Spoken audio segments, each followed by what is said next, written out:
على محمد وعلى آل محمد كما باركت على آل إبراهيم إنك حميد مجيد.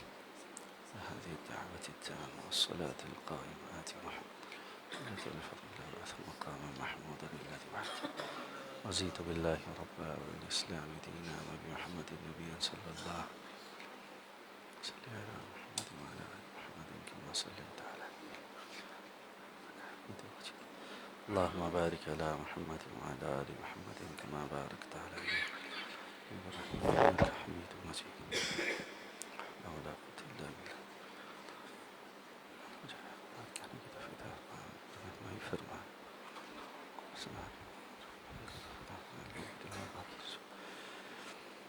السلام عليكم ورحمة الله وبركاته.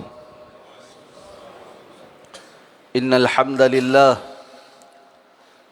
لله نحمده ونستعينه ونستغفره ونؤمن به ونتوكل عليه ونعوذ بالله من شرور أنفسنا ومن سيئات أعمالنا. من يهده الله فلا مضل له ومن يضلله فلا هادي له. وأشهد أن لا إله إلا الله وحده لا شريك له. وأشهد أن محمدًا عبده ورسوله. اللهم صل على محمد وعلى آل محمد كما صليت على إبراهيم وعلى آل إبراهيم إنك حميد مجيد. اللهم بارك على محمد وعلى آل محمد كما باركت على إبراهيم وعلى آل إبراهيم إنك حميد مجيد. أما بعد فإن خير الحديث كتاب الله وخير الهدي هدي محمد صلى الله عليه وسلم وشر الأمور محدثاتها وكل محدثة بدعة وكل بدعة ضلالة وكل ضلالة في النار. رب اشرح لي صدري ويسر لي أمري واحلل عقدة من لساني يفقه قولي. اللهم انفعنا بما علمتنا وعلمنا ما ينفعنا وزدنا علما. رب أعوذ بك من همزات الشياطين وأعوذ بك رب أن يحضرون.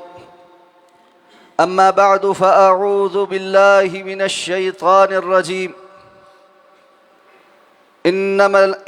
اعلموا أنما الحياة الدنيا لعب ولهو وزينة وتفاخر بينكم وتكاثر في الأموال والأولاد كمثل غيث أعجب الكفار نباته ثم يهيج فتراه مصفرا ثم يكون حطاما وفي الآخرة عذاب شديد ومغفرة من الله ورضوان وما الحياة الدنيا إلا متاع الغرور.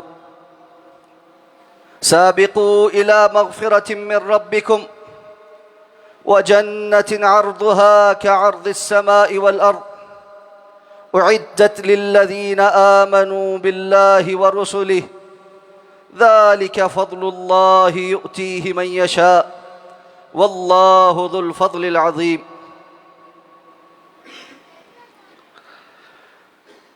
احباب سے گزارش ہے کہ پہلے اگلی صفوں کو مکمل کر لیجئے، اپنے دائیں بائیں کی جگہ پر کر لیجئے. خواتین سے بھی گزارش ہے کہ وہ بھی پہلے اگلی صفوں کو مکمل فرما لیں تاکہ بعد میں آنے والوں کے لیے تکلیف کا باعث نہ بن. جزاکم اللہ خیر، بارک اللہ فیکم.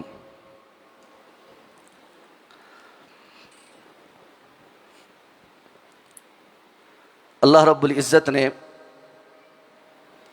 ہمیں اس دنیا کے اندر ایک مقررہ وقت تک کے لیے بھیجا ہے، اور دنیا کی یہ زندگی امتحان اور آزمائش ہے،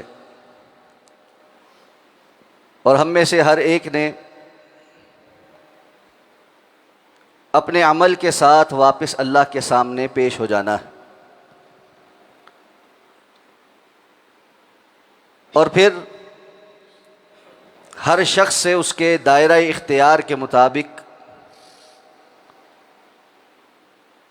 جس قدر وہ مکلف تھا کہ وہ عمل کر کے آئے، سوال کیا جائے گا، اور اسے اللہ رب العزت کے سامنے اپنی اس دنیاوی زندگی کی جسٹیفیکیشن دینی ہوگی، وضاحت کرنی ہوگی کہ اس نے اپنی دنیا کی زندگی میں جو کچھ اللہ نے اسے میسر کیا تھا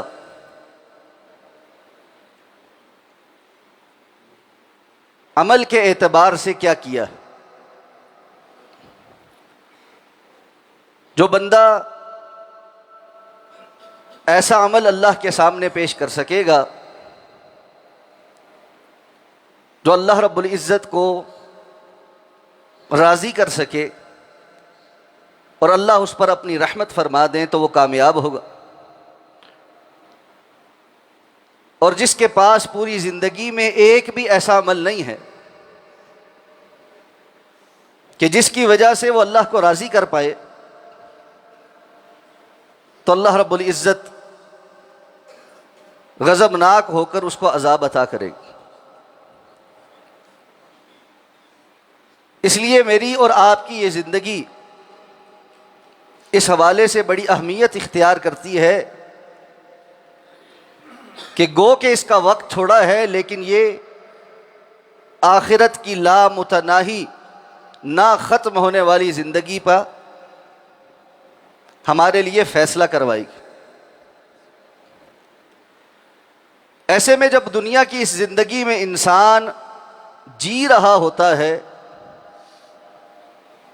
تو اس کے سامنے بہت سے چیلنجز ہوتے، بہت ساری چیزیں ایسی ہیں جو اسے ڈسٹریکٹ کرتی ہیں، جو اس کا دھیان اور اس کی توجہ اصل مقصد سے ہٹا کر کسی اور جانب لگا دیتی، اور در حقیقت شیطان کا ایجنڈا یہی ایجنڈا ہے کہ وہ ایک انسان کو اس دنیا کے اندر اس کے اصل مقصد سے ہٹا کر ایسی چیزوں میں الجھا دے کہ جس کی وجہ سے ایک شخص اپنی زندگی میں اپنے اصل ہدف کو یا تو یکسر بھول جائے، اس کا رخ ہی تبدیل ہو جائے، یا یہ کہ وہ ہدف تک پہنچ ہی نہ پائے۔ اگر ایک دوڑ ہے جس میں ایک منزل مقصود تک لوگوں کو پہنچنا ہے، اس دوڑ میں حصہ لینے والے کسی پارٹیسپینٹ کو اگر کوئی گمراہ کر دے اور اس کا رخ ہی بدل دے تو وہ کبھی منزل پر نہیں پہنچ پائے،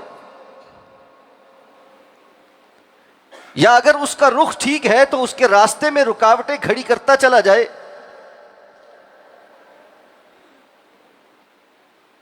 اور وہ شخص جس کو منزل مقصود پر پہنچنا تھا رستے میں آنے والی رکاوٹوں کو، جو بسا اوقات ضرورت نہیں ہے کہ کسی بدنما چیز کی صورت میں ہو، خوشنما بھی ہوتی، اس کی خوبصورتی میں اپنے آپ کو بہلانے میں لگ کر اصل مقصد کو بھول جائے، یا وہاں پہنچنا اس کو یاد ہی نہ رہے، ایسے شخص کو کوئی بھی انسان کامیاب نہیں کہے۔ تو میرا اور آپ کا معاملہ بھی ایسا ہی ہے، اور اس پر مستزاد یہ کہ جس دور میں اللہ رب العزت نے مجھے اور آپ کو اور ہماری نسلوں کو اس دنیا میں بھیجا ہے، یہ آزمائشوں اور فتنوں کے اعتبار سے کٹھن دور۔ ویسے تو یہ بات ذہن میں رہنی چاہیے کہ بندہ مومن کے لیے ہر دور میں ہی دنیا میں آزمائش ہوتی.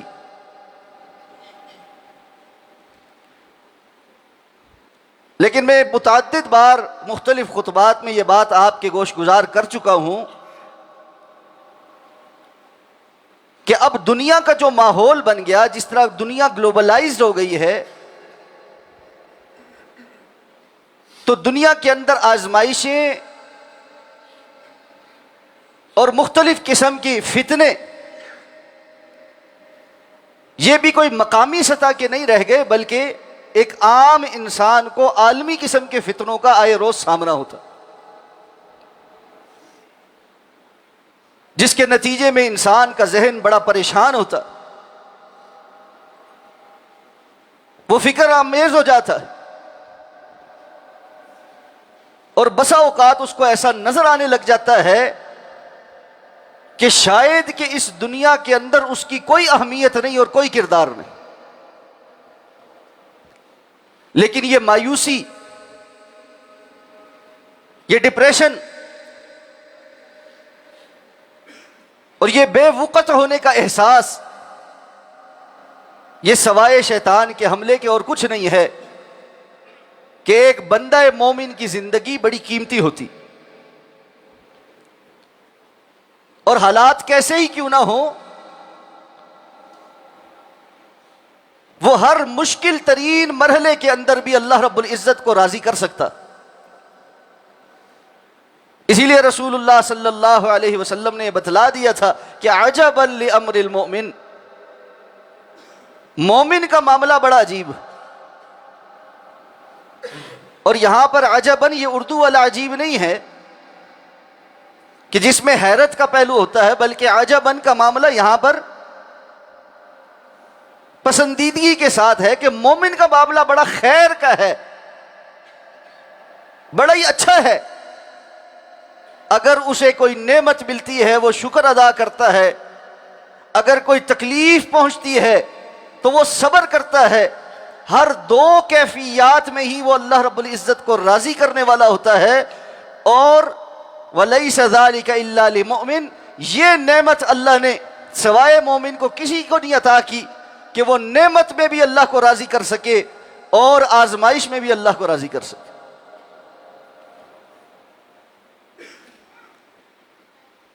یہ تمہید آپ کے سامنے در حقیقت اس وجہ سے رکھی ہے کہ پچھلے کچھ عرصے سے عالمی حالات میں جو ایک سنگینی پائی جاتی ہے، یقیناً وہ ہم سب کو متاثر کر رہی.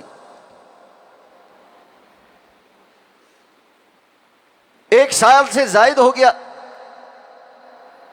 غزہ کا معاملہ شروع ہوئے، اہل ایمان کی قربانیاں، تکلیفیں، آئے روز دنیا کے اندر جنگوں کی پہلے باتیں ہوا کرتی تھیں، اب وہ باقاعدہ ہمارے سامنے بھڑک رہی. اور اس تازہ زخم سے پہلے گزشتہ 40-50 سال جو ہم میں سے اکثریت نے اپنی آنکھوں کے سامنے دیکھے، ایک ایک کر کے مسلمان ممالک، ان کا سقوط، ان کا گرنا، وہاں پر لاکھوں مسلمانوں کا شہید ہو جانا، یہ انسان کے دل کو مضطرب کرتا، اور ہر لگنے والی نئی چوٹ گزشتہ زخم کو بھی تازہ کر دیتی. اور ایسے میں انسان کے اوپر شیطان کے بہت کاریوار ہوتے.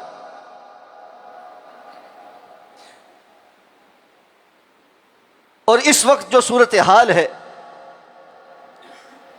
اس صورتحال کے اندر بڑی وضاحت کے ساتھ یہ نظر آ رہا ہے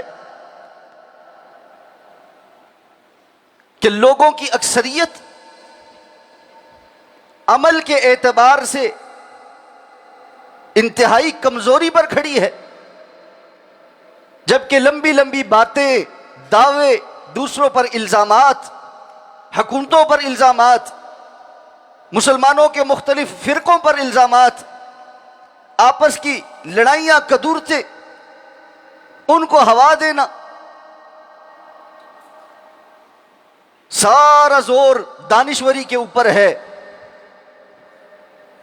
کوئی کہاں سے کوئی تاریخ کا قصہ اٹھا کر لا رہا ہے, کوئی کہاں سے تاریخ کا قصہ اٹھا کر لا رہا ہے. اور اس دور میں اللہ کے رسول صلی اللہ علیہ وسلم نے جو کچھ رہنمائی کی تھی کہ کرنے کے کام کیا ہیں,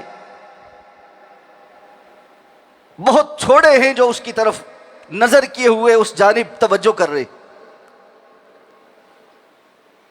تو حقیقت یہ ہے کہ مجھے اور آپ کو یہ اب سمجھ لینا چاہیے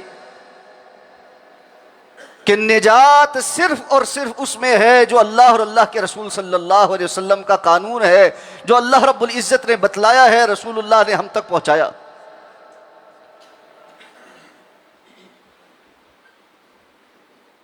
اور یہ بات یاد رکھیے, امتوں کی تاریخ میں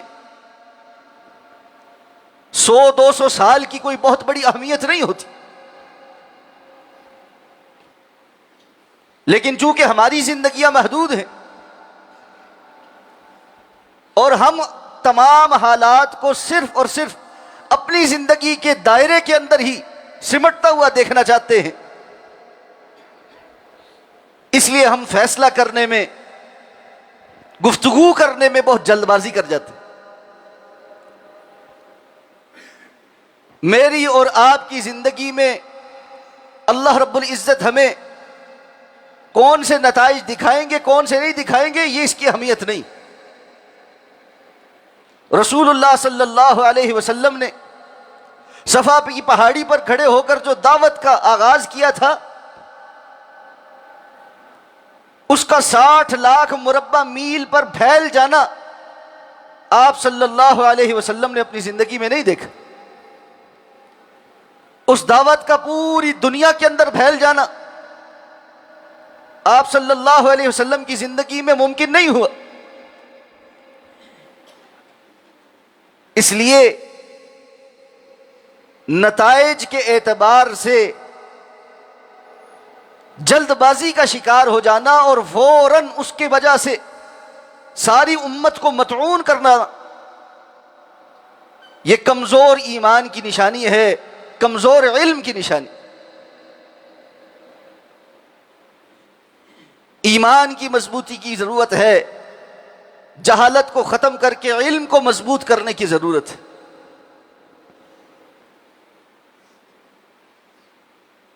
اور حقیقی بات یہ ہے کہ اللہ کے وعدے سچے, اور اللہ کا وعدہ یہ ہے کہ وَلَا تَهِنُوا وَلَا تَحْزَنُوا وَأَنْتُمُ الْأَعْلَوْنَ إِن كُنتُم مُؤْمِنِينَ. ڈپریشن کا شکار مت ہو, غمگین مت ہو, یقیناً اللہ تمہیں سرفرازی عطا فرمائے گا, تم ہی غالب آنے والے ہوگے, لیکن اس کے ساتھ ایک شرط لگائی ہے, ان کنتم مؤمنین, اگر تم مومن ہوئے. ایمان شرط ہے, اور ایمان بغیر سیکھے نہیں آتا. ایمان کے حصول کے لیے جد و جہد کرنی پڑتی. اس لیے صرف کالم لکھنے سے, فیس بک پہ ویڈیو شیئر کرنے سے, آواز اٹھانے سے اور شور اور غوغا کرنے سے, جلاؤ گھیراؤ کرنے سے, اپنے ہی وطن کے املاک کو نقصان پہنچانے سے میں اور آپ امت کی کوئی خدمت نہیں کر. امت کی خدمت ہر فرد اس صورت میں کر سکتا ہے جب وہ اپنی ذاتی حیثیت میں کچھ ایسے عملی اقدامات اٹھائے کہ جس کی وجہ سے وہ اللہ رب العزت کے ہاں سرخرو ہو جائے اور اس کی خیر امت کے اجتماعی کاموں کے اندر اس کا حصہ ڈالنے والی بن جائے. تو آئیے آج کے اس مختصر وقت میں چند باتوں کی طرف توجہ کرتے ہیں کہ جن کا کرنا میرے اور آپ کے لیے بڑا ضروری ہے, اور اسی کے نتیجے میں ہم اللہ رب العزت کے ہاں کامیاب ہو پر سکیں گے اللہ رب العزت کے ہاں اپنی زندگی کی کوئی جسٹیفیکیشن پیش کر سکے. سب سے پہلی بات، سورہ الحدید کی کچھ آیات میں نے آپ کے سامنے تلاوت کی. اللہ رب العزت نے فرمایا کہ جان لو دنیا کی یہ زندگی لعب و لہو، کھیل تماشے کی سارا. جس طرح انسان کسی کھیل یا تماشے میں تھوڑی دیر بیٹھتا ہے، کوئی گیم کھیلتا ہے، اور تھوڑی ہی دیر کے بعد وہ گیم ختم ہو جاتی ہے، وہ سپورٹس ختم ہو جاتی ہے، کوئی میچ آپ کھیل رہے ہیں وہ ختم ہو جاتا ہے، اور اس کے بعد اس کا حقیقت سے کوئی تعلق نہیں ہوتا.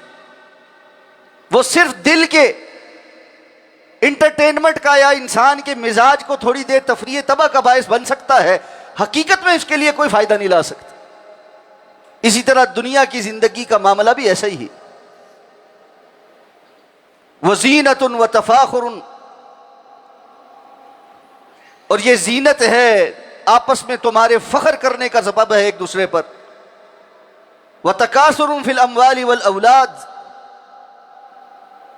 اور تمہارا آپس میں مال اور اولاد میں ایک دوسرے پر کثرت کا بیان کرنا کہ میں بڑا مالدار ہوں، میرا خاندان بڑا مالدار ہے، میں بڑے کنبے والا ہوں. اور فرمایا اس کی مثال ایسے ہی ہے کہ جیسے ایک بارش ہوتی ہے اور اس کے نتیجے میں اگنے والی کھیتی کسان کو بڑی بھلی معلوم ہوتی،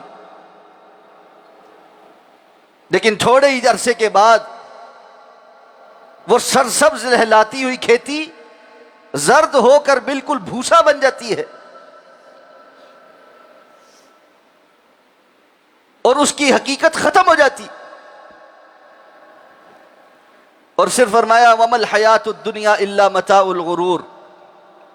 اس سے پہلے فرمایا کہ آخرت میں پھر اس کے نتیجہ کیا ہوگا. اس دنیا کی زندگی میں جو کچھ تم کر کے آئے ہو، یا تو اللہ کے ہاں عذاب شدید ہوگا، یا مغفرۃ من اللہ ورضوان، اللہ کی طرف سے بخشش اور اس کی رضوان، اس کی خوشنودی حاصل ہوگی.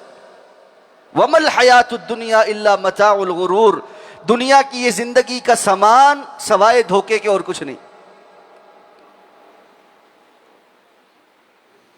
تو مجھے اور آپ کو جو بات سمجھنی ہے، پہلی بات، خاص طور پہ جس زمانے میں ہم جی رہے ہیں، دنیا کے جو معیار ہیں یہ آئے روز بدل رہے. مادہ پرستی اس قدر زیادہ ہو چکی ہے کہ ایک انسان کے لیے اپنے دنیاوی سٹیٹس اور اس کی مادیت کو پورا کرنا ایک اتنا بڑا بوجھ بن گیا ہے کہ لوگوں کی اکثریت کسی اور جانب توجہ نہیں کر پاتی. جو بات میں نے ابتدا میں عرض کی تھی کہ دنیا کے مال کی اور دنیا کے زندگی کے جو لائف سٹیٹس ہے، اس کو برقرار رکھنے کی جو جدوجہد ہے، یہ ایک ایسی دوڑ ہے جس میں ہمارا رخ تبدیل کر دیا گیا. اللہ فرماتے ہیں وَمَا الْحَيَاةُ الدُّنْيَا إِلَّا مَتَاعُ الْغُرُورِ، اور ہم اس متاع غرور کو حقیقت جان کر صرف اسی کے لیے ساری محنت کر چکے. تو سب سے پہلا فیصلہ جو مجھے اور آپ کو کرنا ہے وہ یہ ہے کہ ہم نے اس دنیا کی زندگی کو اسی نظر سے دیکھنا ہے جس نظر سے دیکھنے کا حکم اللہ نے مجھے اور آپ کو دیا. بظاہر کہنے کو یہ بڑی آسان بات، لیکن عملی اعتبار سے یہ ایک بہت بڑا جہاد. ساری دنیا کے مقابل، اس کے بیانیے، اس کے نیریٹو کے مقابل، دنیا کی چکا چوند اور اس کی ظاہری ترقی کے مقابل فوکس ہو کر آخرت کی تیاری کرنا اور دنیا کے بہت سارے مفادات کو اس لیے ٹھکرا دینا کہ یہ انسان کی آخرت کی تیاری میں رکاوٹ بنتے ہیں، یہ بہت بڑا جہاد.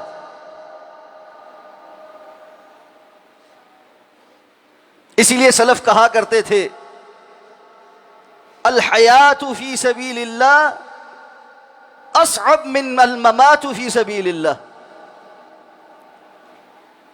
اللہ کے رستے میں جینا یہ اللہ کے رستے میں مرنے سے کہیں زیادہ مشکل ہے. جو بندہ اللہ کے رستے میں مرنا چاہے فیصلہ کر لیا وہ شہید ہو گیا. اس کی آزمائش اس وقت تک ہے جب تک کہ اس کی جان نہیں چلی گئی. لیکن جو جی رہا ہے وہ روزانہ کی بنیاد پر اور صبح اور شام کی بنیاد پر ایک ایک فیصلے میں اللہ رب العزت کے ہاں تولا جا رہا ہے، پرکھا جا رہا.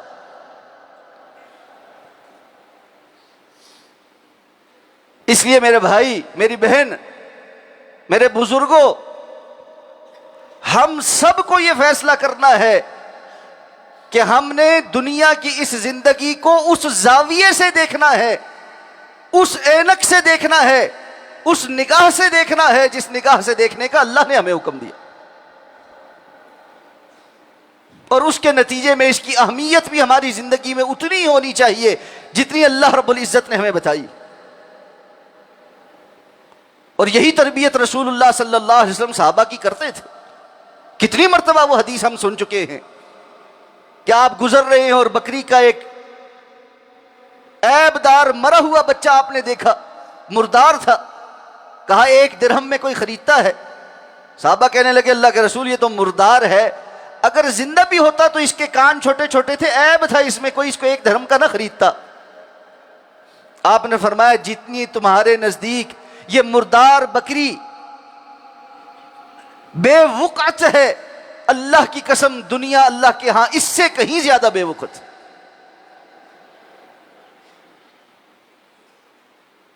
اس کی کامیابی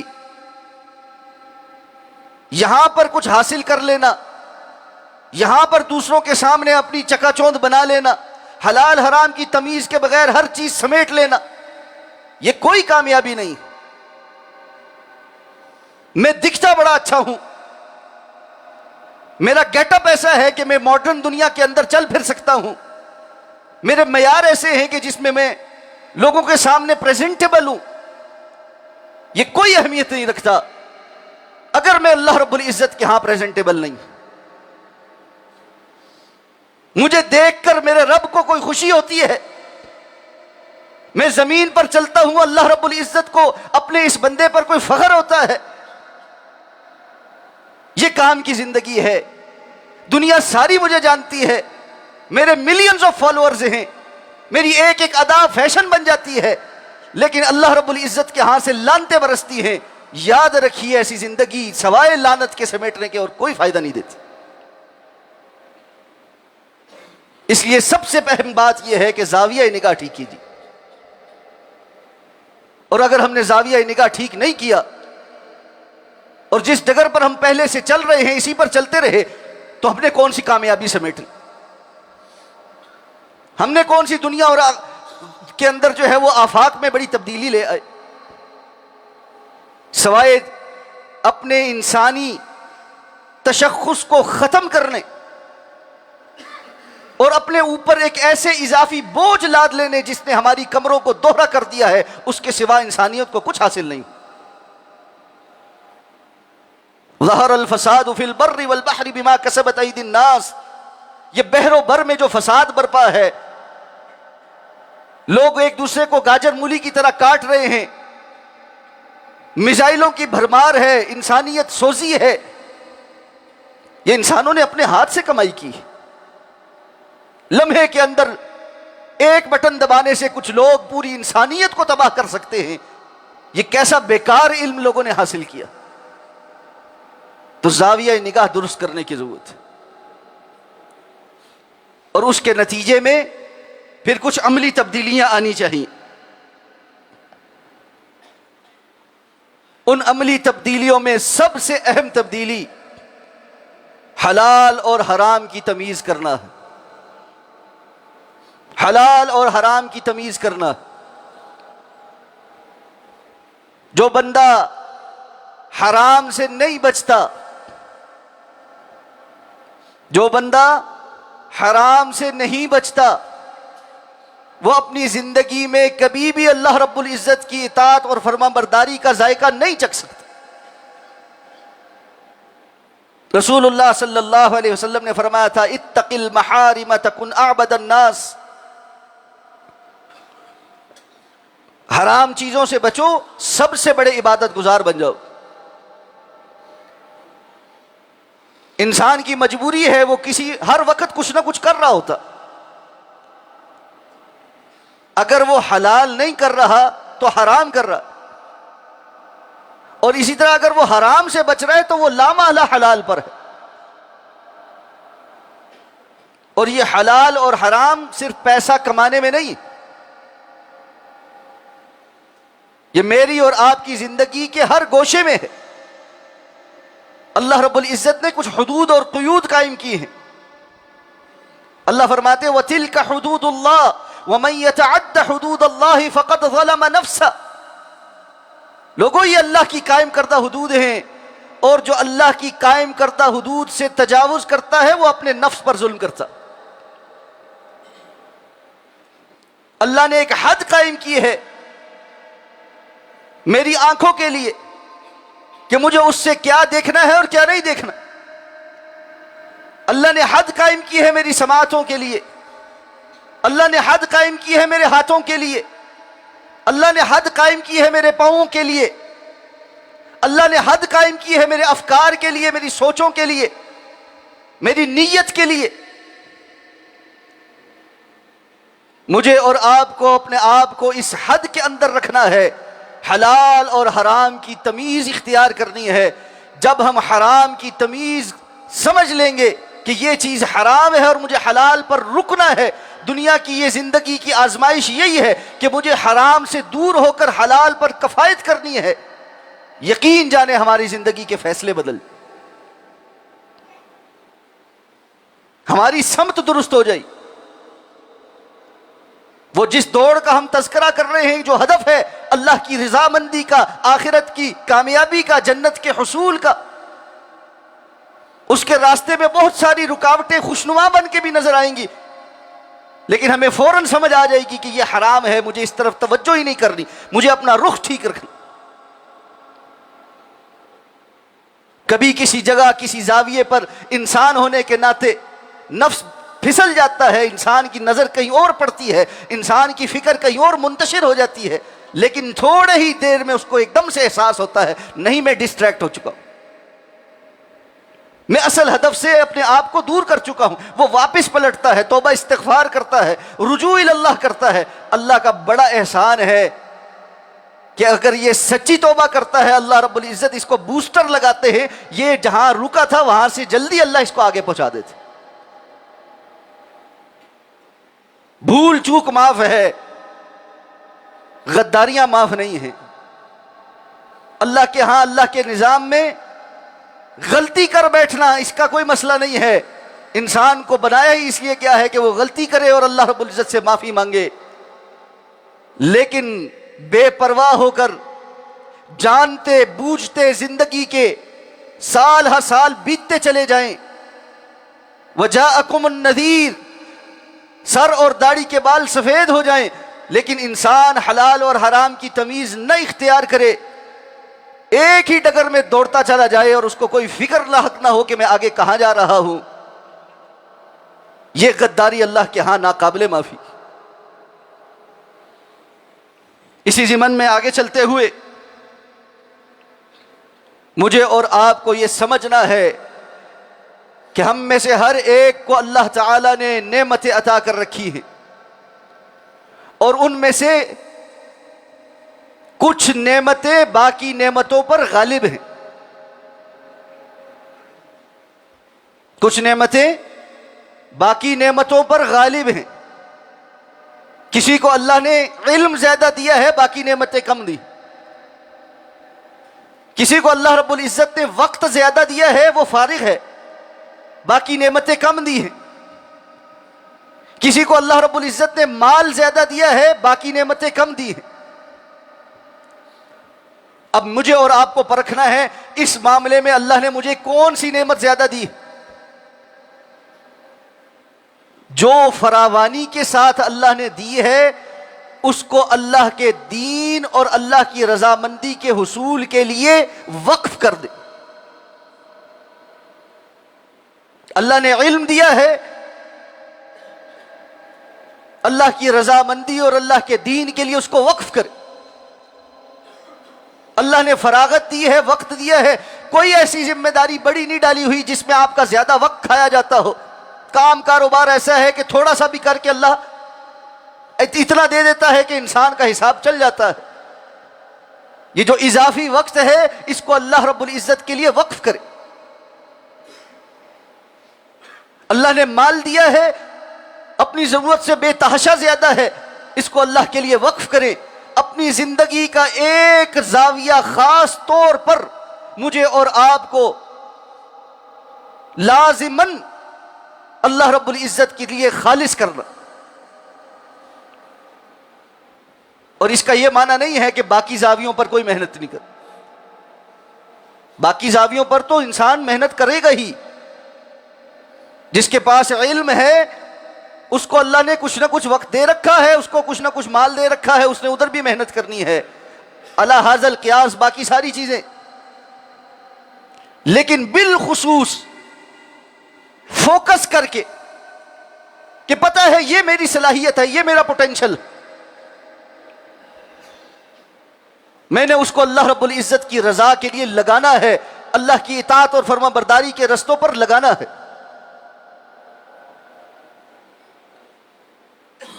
رسول اللہ صلی اللہ علیہ وسلم نے فرمایا تھا فتنوں کے دور میں، حرج کے دور میں، قتل و غارت گری کے دور میں عبادت کرنا کہجرۃ الی، اس کا ثواب اللہ نے ایسے ہی دینا ہے جیسے کوئی میری جانب ہجرت کر کے آئے. یعنی جب رسول اللہ صلی اللہ علیہ وسلم مدینہ طیبہ میں مہاجر کی حیثیت سے جا کر آباد ہو گئے تو سب لوگوں کو یہ حکم تھا کہ وہ ہجرت کر کے رسول اللہ صلی اللہ علیہ وسلم کے پاس پہنچے. تو جو کوئی ہجرت کر کے آتا تھا وہ اللہ کے رسول صلی اللہ علیہ وسلم کے پاس آباد ہوتا تھا. اور اس کا ثواب کیا ملتا تھا؟ آپ صلی اللہ علیہ وسلم نے فرمایا الہجرۃ تہدم ما کان قبلہا، یہ ہجرت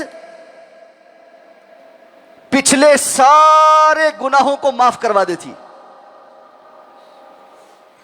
آپ نے فرمایا فتنوں کے دور میں اللہ کی عبادت کرنا یہ اسی طرح ہے کہ کہجرۃ الی، کوئی بندہ ہجرت کر کے میری جانب آ گیا ہے.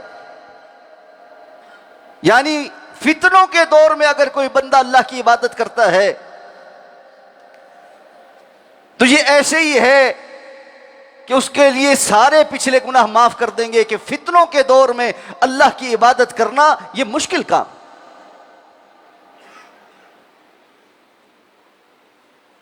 آج ہم دیکھتے ہیں ڈھیروں ڈھیر تبصرے کرنے والے اذان کے بعد نماز پڑھنے کے لیے مسجد نہیں آ رہے. امت کے بڑوں کو گالیاں نکالنے والے روزے نہیں رکھ رہے. اقامت دین اور فریضہ اقامت دین کی باتیں کرنے والے اپنی انفرادی حیثیت میں اللہ رب العزت کی اطاعت اور فرما برداری اختیار نہیں کر رہے. وہ دنیا میں تو اللہ رب العزت کا دین قائم کرنا چاہتے ہیں لیکن اپنے 5 اور 6 فٹ کے جسم پر اللہ کا دین قائم نہیں کرنا چاہتے. دوغلی پالیسی نہیں چل سکتی. یا ایھا الذین آمنوا لم تقولون ما لا تفعلون کبر مقتا عند اللہ ان تقولوا ما لا تفعلون. اے ایمان والو تمہیں کیا ہو گیا ہے؟ تم وہ باتیں کیوں کہتے ہو جو کرتے نہیں ہو؟ اللہ کے ہاں تو یہ بہت بڑی بات ہے، بربادی کی بات ہے کہ تم زبان سے وہ کچھ کہتے رہو جو تم کرتے نہیں ہو. اس 5-6 فٹ کے جسم پر اللہ رب العزت کی عبادت کا رنگ نظر آنا چاہیے. اس کے لیے انسان کی محنت ہونی چاہیے. اور اگر آج سے ہم یہ فیصلہ کر لیں تو یہ بات جان لیں کہ عبادت کا ذوق پیدا کرنا پڑتا ہے، بتدریج انسان کے اندر عبادت کا ذوق پیدا ہوتا ہے۔ ہم کچھ لوگوں کو دیکھتے ہیں، توجہ دلاؤ، اللہ کی کتاب کی تلاوت کرو، قرآن کی تلاوت کرو، ایک دن بیٹھتے ہیں اکٹھا ہی 2-3 پارے پڑھنے کی کوشش کی، اب ذوق نہیں ہے عبادت کا، اپنے اندر ابھی حوصلہ نہیں ہے، تو نتیجہ یہ ہے تھک ہار کر سوچتے ہیں کہ ہم یہ کام کر ہی نہیں سکتے۔ انسان کو عبادت کا ذوق پیدا کرنا پڑتا ہے، تو فرض نمازوں سے شروع کیجئے، فرض روزوں سے شروع کیجئے، اور ان کو بہت اچھے سے کیجئے، بھگتانے والے انداز میں مت کیجئے، اور پھر آ کر شیطان دماغ میں وسوسہ ڈالے گا، امت مر رہی ہے، امت کا فلاں ہو رہا ہے اور ایسا ہو رہا ہے، اور مولوی صاحب آپ لوگوں کو نماز روزہ بتا رہے ہیں۔ جی ہاں، جس وقت اس امت کا کام شروع ہوا تھا، محمد الرسول اللہ صلی اللہ علیہ وسلم کو اللہ رب العزت نے مبعوث کیا تھا،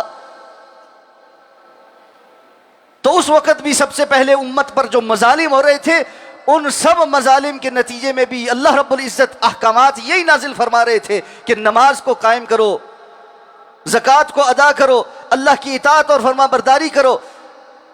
یہ ساری کی ساری تکلیفیں امت کے لیول کی بھی اور انفرادی حیثیت کی بھی اس لیے برداشت کی گئی تھی کہ اللہ رب العزت کی عبادت کی جا سکے، عبادت کا پہلو انسان کی زندگی سے یکسر نظر انداز ہو جائے اور وہ سمجھے کہ وہ امت کے لیول کا کوئی کام کر سکتا ہے، یہ خام خیالی۔ اس لیے عبادت کا ذوق پیدا کیجئے اور بتدریج اس جانب آئی۔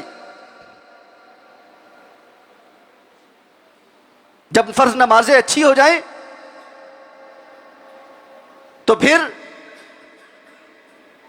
نوافل کا اہتمام شروع کیجیے۔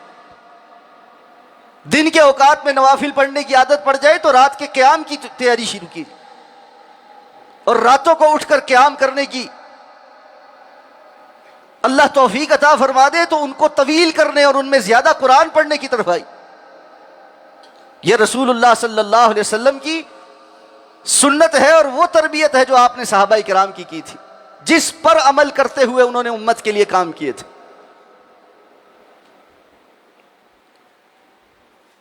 اسی طرح آخری بات، اس دنیا کی زندگی میں حسن اخلاق کو اختیار کیے بغیر ہم اللہ رب العزت کے ہاں کامیاب نہیں ہو سکتے، اور حسن اخلاق اپنے دل کو اللہ کی رضا کی خاطر اللہ کے سامنے پیش کرتے ہوئے دوسروں کے لیے حسد، بغض اور ہر طرح کی قباحت سے اور برائی سے پاک صاف کرنے کا نام۔ دل سے اخلاق اختیار کیجئے، ملمہ سازی سے کام نہیں چلے۔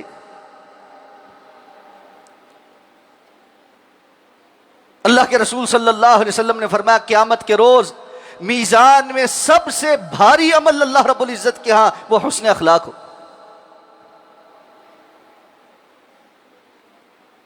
اور یہ بات یاد رکھیے، سورہ الفتح میں اللہ رب العزت نے ارشاد فرمایا کہ محمد الرسول اللہ والذین معہ اشداء علی الکفار رحماء بینہم، محمد اللہ کے رسول ہے صلی اللہ علیہ وسلم، اور جو آپ کے ساتھ ہیں اشداء علی الکفار، کافروں پر تو بڑے شدید ہیں، رحماء بینہم، آپس میں بڑے رحم دل۔ ہمارا معاملہ یکسر الٹ ہو گیا، ہر جگہ کاٹ دو، توڑ دو، یہ میرا نہیں وہ تیرا نہیں، تقسیم در تقسیم، جبکہ کفر ہمارے ساتھ معاملہ صرف یہ دیکھ کر کرتا ہے کہ یہ کلمہ پڑھتا،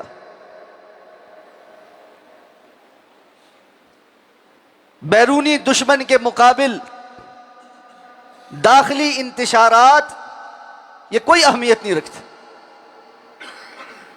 حالات اور واقعات کے مطابق انسان کو اپنے عمل کی پریورٹیز طے کرنی ہوتی.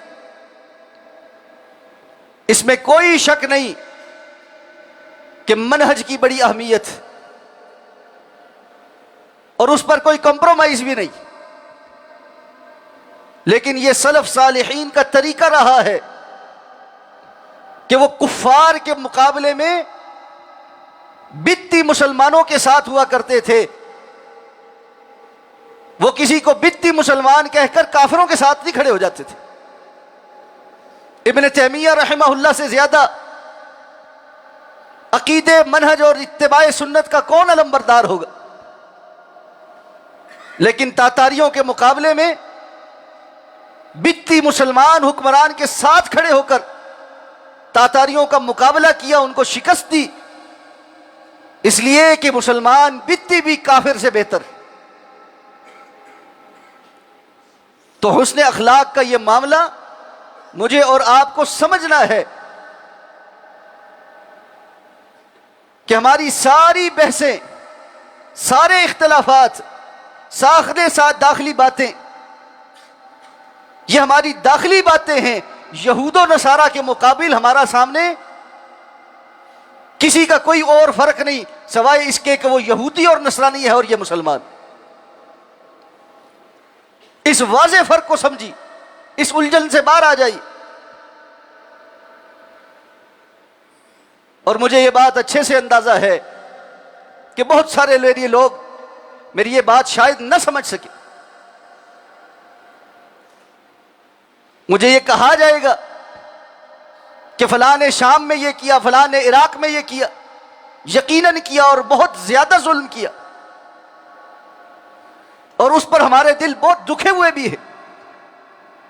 اور جس نے وہ کیا اس کے لیے ہم اللہ کی بارگاہ میں اللہ سے یہ مطالبہ بھی رکھے ہوئے ہیں کہ اللہ اس کے ساتھ انصاف کرتے ہوئے ویسا معاملہ کرے جیسا وہ اس کا حقدار ہے. لیکن اس کے باوجود مجھے کسی صورت بھی کسی یہودی اور عیسائی کے مقابلے میں ٹوٹا پوٹا کلمہ پڑھنے والا بندہ بھی یہودی اور عیسائی سے بہت عزیز ہے. جب تک ہم اس بات کو نہیں سمجھ لیتے اس وقت تک ہماری آزمائشیں ختم نہیں ہونے والی. اور یہ سوچ کہ اس کے پاس لگی ہے آگ، ہمیں تو کچھ نہیں ہوا، اس سوچ نے یہ نقصان پیدا کیا ہے کہ وہ آگ جو وہاں سے چلتی چلتی فلسطین سے آگے بڑھتی، یمن اور شام اور لیبیا اور عراق اور اس طرح سے چلتی ہوئی افغانستان، اور افغانستان سے آج ہمارے گھر کے اندر ہے. اور اس حوالے سے رسول اللہ صلی اللہ علیہ وسلم کی احادیث بڑی واضح ہیں، اور ہم متعدد خطبات میں اس پر بات بھی کر چکے ہیں کہ فتنوں کے دور میں اللہ کے رسول صلی اللہ علیہ وسلم نے ہمیں اس جانب رہنمائی کی ہے کہ یہ سارے کے سارے معاملات اور شدت اختیار کریں گے. یہ جو نیشن سٹیٹس کے تصور ہیں یہ پامال ہوں گے. امت جو سوئی ہوئی ہے اس کو اللہ رب العزت جگائے گا. یہود و نصارہ کے ساتھ فیصلہ کن مارکے ہونے ہیں، یہ کوئی ڈھکی چھکی بات نہیں ہے. کب ہونے ہیں؟ آغاز ہو چکا ہوا ہے. ہم کہاں کھڑے ہیں یہ اہم ہے. اس لیے ہر شخص اس بات کی توجہ کرے کہ وہ اپنی زندگی میں ایمانی کیفیات کے بڑھانے اور اپنی انفرادی حیثیت میں اللہ رب العزت کے پاس پیش ہو کر اپنی جسٹیفیکیشن پیش کرنے کے قابل. اگر ایسا ہو گیا تو یقین جانیے ہم کامیاب ہیں انشاءاللہ. اور ہمارا اپنے دور کے اندر کردار مثبت ہے اور ہم خیر کے اوپر ہیں اور ہم اپنی نسلوں کو خیر پر جو ہے چھوڑ کر جائیں گے انشاءاللہ. اور معاملہ اگر اس کے برعکس ہے کہ ہمارا زاویہ ہی ٹھیک نہیں، ہماری سمجھ ہی ٹھیک نہیں، ہمیں آج بھی سب کچھ دیکھنے کے باوجود یہود اور نصارہ کا تمدن، تہذیب، کلچر اور ان کی چکا چوند بہت اچھی لگتی ہے، اور ان جیسا بننے کا جو ہمارا اندر کا ایک ذوق ہے وہ ختم نہیں ہو پا رہا، تو فتربصوا اللہ نے فرمایا پھر انتظار کرو حتی یأتی اللہ بامری، کہ یہاں تک کہ اللہ پھر اپنا فیصلہ لے کر آئے، اور جس وقت سر کے اوپر آ کر فیصلہ ٹوٹ پڑتا ہے پھر انسان کے لیے توبہ کے دروازے بند ہو جاتے۔ تو خلاصہ کلام یہ ہے، فلا تہنوا ولا تحزنوا، بلا وجہ غمگین اور ڈپریشن کا شکار ہونے کی ضرورت نہیں۔ وانتم الاعلون ان کنتم مؤمنین، یقیناً تم سرفراز ہوگے اگر تم اہل ایمان ہوئے۔ اس ایمان کو حاصل کرنے کی فکر کیجئے۔ انفرادی حیثیت میں ہر شخص اپنا زاویہ نگاہ ٹھیک کرے، حلال اور حرام کی تمیز کرے، عبادت کا ذوق پیدا کرے، اور اپنے آپ کو ایک اخلاق والا مسلمان بنانے کی کوشش کرے، تو انشاءاللہ العزیز اللہ رب العزت کے ہاں وہ کامیاب ہے۔ اللہ سے دعا ہے اللہ مجھے اور آپ کو سمجھ کر عمل کرنے کی توفیق عطا فرمائے۔ اقول قولی ھذا واستغفر اللہ لی ولکم ولسائر المسلمین برحمتک یا ارحم الراحمین۔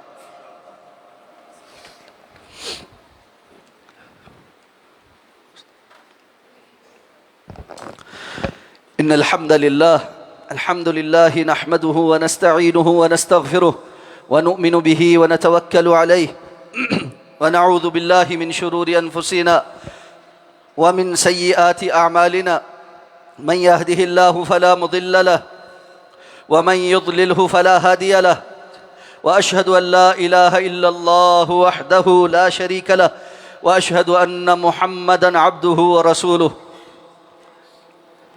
گزشتہ خطبہ جمعۃ المبارک میں کچھ گزارشات آپ کو پیش کی تھیں، اس ضمن میں ایک گھرانے کی طرف سے آج مجھے ایک تحریر دی گئی ہے، اور نام چونکہ ذکر کرنے کی اجازت نہیں، اس لیے اس کو ذکر کیے بغیر جو کچھ انہوں نے لکھ کر بھیجا ہے وہ آپ کے سامنے پڑھ دیتے۔ مولانا ابوبکر صدیق صاحب السلام علیکم، آپ کے بیان کردہ پچھلے جمعۃ المبارک کے خطبہ کے پس منظر میں گزارش ہے کہ میں اپنے موجودہ اثاثہ جات میں سے ایک پلاٹ کو اس نیت کے ساتھ فروخت کر دیا ہے کہ اس سے موصولہ آمدن مرکز بالخصوص خواتین ہال کی تعمیر و توسیع میں استعمال کی جا سکے، جس کی تقریباً مالیت 30 لاکھ روپے ہے۔ عید الاضحیٰ کے بعد یہ رقم انشاءاللہ مکمل جمع کروا دی جائے گی۔ بطور تحدیث نعمت آپ کو اطلاع دی ہے، ریاکاری اور تکبر سے اللہ تعالیٰ محفوظ رکھے۔ میری طرف سے، میرے شوہر کی طرف سے اور اولاد کی طرف سے اور ہم دونوں کے مرحوم والدین کی طرف سے صدقہ جاریہ بن جائے، اللہ رب العزت اس کو قبول فرمائے۔ یہ آپ کے گوش گزار اس لیے میں نے بھی کرنا چاہا کہ حقیقت یہ ہے کہ بات سننے والے بہت ہوتے، لیکن توفیق اللہ کس کو عطا فرما دے یہ اللہ کا فضل ہے، اور اللہ نے فرمایا ذالک فضل اللہ یؤتیہ من یشاء، اللہ کا یہ فضل اللہ جس کو عطا فرمائے، تو اللہ سے اس کا یہ فضل مانگنا چاہیے۔ اب بہت سارے ہمارے احباب یہ سوچ رہے ہوں گے کہ ہمارے پاس تو کوئی پلاٹ نہیں ہے جو ہم بیچیں اور جمع کروائیں، یقیناً ایسا ہی ہو، لیکن کچھ نہ کچھ تو ہے۔ اللہ رب العزت نے یہ نہیں دیکھنا ہم نے کتنا دیا، اللہ نے یہ دیکھنا ہے ہم نے کس نیت سے دیا، اور اللہ رب العزت نے یہ دیکھنا ہے کہ کس کے مد نظر اللہ رب العزت کی طرف سے عطا کردہ نعمت کو اللہ کے لیے مخصوص کرنا تھا۔ میری دعا ہے اللہ رب العزت جس نے اس پر توجہ کی ہے ان کو بہترین جزا عطا فرمائے، ہم سب کو یہ توفیق عطا فرمائے کہ ہم اپنی زندگیوں میں اللہ کے دین کے لیے کچھ کر جائیں، اپنے لیے کچھ صدقہ جاریہ بنا جائیں، اور اللہ رب العزت کے ہاں پیش کرنے کے لیے کچھ اپنے ساتھ لے کر جائیں۔ استاد گرامی قاری عبداللطیف قریشی صاحب، ان کی صحت کے لیے بارہا آپ سے گزارش کی ہے، اس دفعہ پھر گزارش ہے، دعا فرمائیں کہ اللہ ان کو مکمل صحت عطا فرمائے۔ وہ ابھی تک ہاسپٹل میں ہیں اور طبیعت ان کی بہت ناساز ہے، اللہ شفائے کاملہ عاجلہ عطا فرما دے۔ مسجد کی تعمیر اور جاری اخراجات دونوں جانب آپ کی توجہ پہلے بھی دلوائی تھی۔ اس وقت تک کی صورتحال یہ ہے کہ کل میں نے ناظم مالیات صاحب سے پوچھا تھا کہ جو میں نے ابھی تک اعلانات کیے اس میں کیا صورتحال ہے، تو انہوں نے کہا جی کہ ہمارے پاس 66 لاکھ روپے تعمیر میں آئے، اور یہ 66 لاکھ روپے سے ہم نے آگے جو تقریباً 27 کروڑ روپے کا کام ہے وہ کرنا ہے، 27 کروڑ روپے کا کام کرنا ہے اور 66 لاکھ روپے ہمارے پاس۔ کام تو اللہ رب العزت نے مکمل کروا دینے انشاءاللہ۔ جیسے میں نے آپ سے عرض کیا تھا، ہم نے جب گزشتہ سال کام شروع کیا تھا ہمارے پاس 1 کروڑ 65 لاکھ روپے تھے، اور سال کے اینڈ پر ہم 8 کروڑ کا کام کر چکے ہیں الحمدللہ۔ اس لیے توجہ کرنی ہے، یہ خیر کا کام میں نے اور آپ نے مکمل کرنا۔ اور میں بارہا یہ وضاحت دے چکا ہوں، میں دوبارہ بھی اس لیے دے دیتا ہوں کہ بار بار لوگ میرے پاس آ کر حیرانگی سے کہہ رہے کہ آپ نے جمعے کے خطبے میں اعلان میں بتایا کہ کوئی آپ کو بیرونی فنڈنگ نہیں ہے۔ ہمیں تو بتایا گیا تھا کہ مسجد کے اکاؤنٹ میں 48 کروڑ روپے پڑے ہوئے۔ ابھی کچھ دن پہلے ایک ساتھی میرے پاس ہے، آج بھی بیٹھے ہوئے، انہوں نے کہا مجھے بتایا گیا ہے باقاعدہ کہ مسجد کے اکاؤنٹ میں 48 کروڑ روپے پڑے ہوئے۔ میں نے کہا بھائی بڑا آسان کام ہے، مسجد کا اکاؤنٹ بھی موجود ہے، اس کی سٹیٹمنٹیں بھی موجود ہیں، اور ایک دن کی تو نہیں، پچھلے سارے سالوں کی موجود ہیں، نکال کر چیک کر لیتے ہیں کہ کبھی بھی 48 کروڑ روپے مسجد کے اکاؤنٹ میں رہے۔ ایسا ہو تو ہم ایک دن کے اندر یہ سارا کام مکمل کرنے کی کوشش کریں۔ تو یہ کچھ بہی خواہ ہیں جن کو خاص اس جانب محبت ہے ہم سے، کہ وہ لوگوں کو ادھر ادھر بتاتے پھرتے ہیں کہ ان کے پاس یہ پڑا ہے اور وہاں سے فنڈنگ آ رہی ہے اور وہاں سے فنڈنگ آ رہی ہے۔ ان جاءکم فاسق بنبأ فتبینوا، اگر تمہارے پاس کوئی فاسق خبر لے کر آئے تو اس کی تحقیق کر لیا کرو۔ تو ان سب بھائیوں کا بہت شکریہ جنہوں نے آ کر ہمارے پاس تحقیق کی بات پوچھی، اور حقیقت یہ ہے کہ اس سارے پروجیکٹ میں 1 روپیہ بھی کسی بیرونی فنڈنگ کا نہیں، اور نہ ہی ہم نے کہیں پر کسی بیرونی فنڈنگ کے لیے کوئی کاغذات بھیجے ہیں اور اپلیکیشن دی ہے۔ بعض لوگوں کو یہاں سے مغالطہ لگ جاتا ہے کہ چونکہ میں ایک عرصہ سعودی اداروں کے ساتھ منسلک رہا ترجمے کے لیے، اور ائمہ حرمین کا مترجم رہا، اور بعض ائمہ حرمین الحمدللہ اللہ کی توفیق سے اس وجہ سے یہاں پر اس مرکز میں تشریف بھی لائے، تو وہ یہ سمجھے بیٹھے ہیں کہ امام کعبہ یہاں آئے تو وہ ساری فنڈنگ بھی دے گئے۔ تو بھائی ایسا نہیں ہوتا، ایسا نہیں ہوتا، اور اللہ کا یہ گھر تعمیر ہونا ہے، ہم سب نے اس کو مل جل کر انشاءاللہ تعمیر کرنا ہے اللہ کی توفیق سے اور اللہ کے فضل سے۔ افطار پروگرام الحمدللہ آپ دیکھ ہی رہے ہیں، روزانہ کی بنیاد پر 250-300 لوگ الحمدللہ مستفید ہو رہے ہیں۔ جو احباب اس میں حصہ ڈالنا چاہیں، ابھی کچھ دنوں کا جو ہے وہ اخراجات باقی ہیں، آپ ابھی یہ حصہ ڈال سکتے ہیں۔ فطرانہ کے حوالے سے بہت سارے لوگ سوال کر رہے ہیں، تو فطرانہ کے اس سال کا جو نصاب بنتا ہے، جو لوگ سادہ عام تھیلے کا آٹا کھاتے ہیں 400 روپے فی کس ان کا فطرانہ بنتا ہے۔ جو چکی کا آٹا کھاتے ہیں 450 روپے تقریباً فی کس، اور جن کے کھانے میں چاول بھی شامل ہیں تقریباً 1000 روپے فی کس کے حساب سے ان کو فطرانہ ادا کرنے چاہیے۔ اور ہر سال کی طرح ناظم مالیات صاحب انشاءاللہ فطرانے کے حوالے سے فطرانہ وصول کریں گے، اور وہی وضاحت اس میں بھی ہر سال کی طرح کہ فطرانے کی کوئی بھی رقم مسجد کے کسی فنڈ میں استعمال نہیں ہوتی، وہ رمضان المبارک کے اختتام سے پہلے ضرورت مندوں تک پہنچا دی جاتی ہے تاکہ وہ بھی عید کی خوشیوں میں شریک ہو سکے۔ آخری گزارش، جمعۃ المبارک کو اور خاص طور پہ تراویح اور آخری عشرے میں قیام اللیل میں جو بھی خواتین و حضرات تشریف لائیں، ہماری گزارش ہوگی کہ کوشش کریں کہ کم سے کم سامان اپنے ساتھ لے کر آئیں، کم سے کم سامان۔ بالخصوص خواتین سے گزارش ہے کہ آپ اپنے بیگز وغیرہ اپنی گاڑیوں میں چھوڑ کر آئیں، کہ سیکیورٹی ریزنز کی وجہ سے ہمارے لیے ان کو مسجد کے اندر داخل کرنا یہ مشکل ہوتا ہے۔ اللہ رب العزت سے دعا اللہ سمجھ کر خیر کے کاموں میں آگے بڑھنے کی توفیق عطا فرمائے۔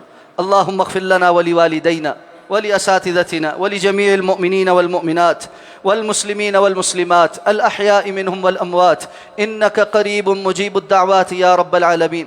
اللهم ارحم على أحوالنا ولا تنظر إلى سوء أعمالنا. سبحان ربك